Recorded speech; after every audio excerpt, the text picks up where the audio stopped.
Alright, well, since I did the last little update, did some ripping and tearing on this bathroom, finally got the toilet out of here and got the tub shower. I was going to do a video earlier before the pipe was out, but I forgot. But there was a big cast iron pipe right here that came in. You can see it still there. I had showed it briefly before, but not very clearly. I could actually show you a piece right now that came in. That's where it came in, and then it kind of 22.5 up and continued on. So, but what I was going to show you is right here. This is crazy, but this floor joist right here, they just cut it right off, right where the vent from the septic line came up. Because that one, it kind of sat right down in there, and it came in, there was a tub drain right there, and that they actually blocked off. They blocked it right there, and then there was one here. I took it out so I could work in here. But this one, they didn't block it off at all. So there was a whole foot here that was missing.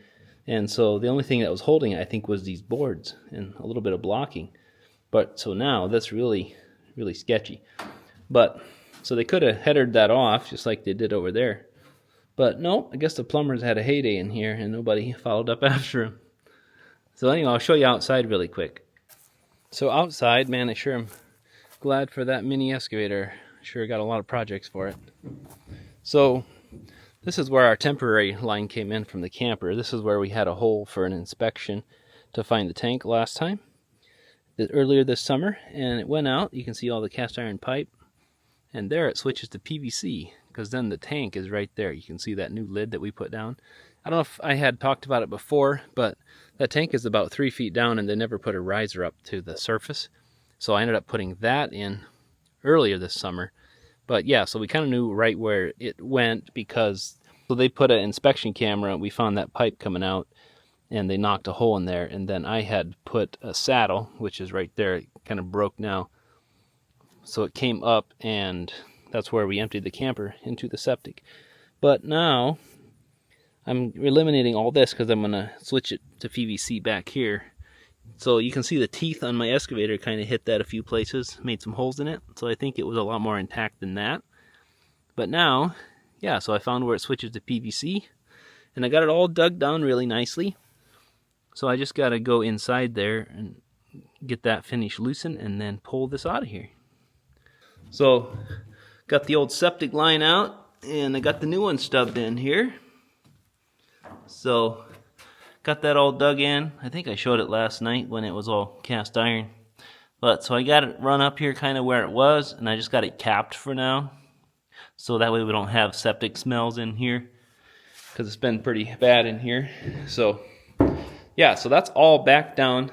My whole goal with doing this was, of course, getting a new line so it's not this old cast iron, which was pretty rusty inside and kind of falling apart. But also, that way that's the last penetration that's coming through the floor. So then I can get my final raking in here, get the vapor barrier down once I get this final grade now on this framing. And then really the last thing to tear out of here is this old saggy floor here.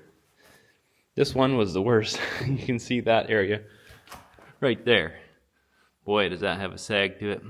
But anyway, so that really is the last of it. And then I can hopefully get to doing some things in here. We got a little more patching to do on the walls, and like I think I said earlier, we got to kill zit prime that wall. And I got my footers in, earlier in the series, where I can get beams put in here. Got one over there by the door. Then I can close that door in. There's just a lot to do in here. Pretty much, this is actually honestly, this is probably more work than building a new house.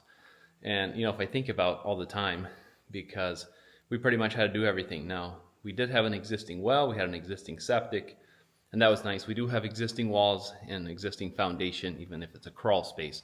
But that helped us out, and that saves from having to build that.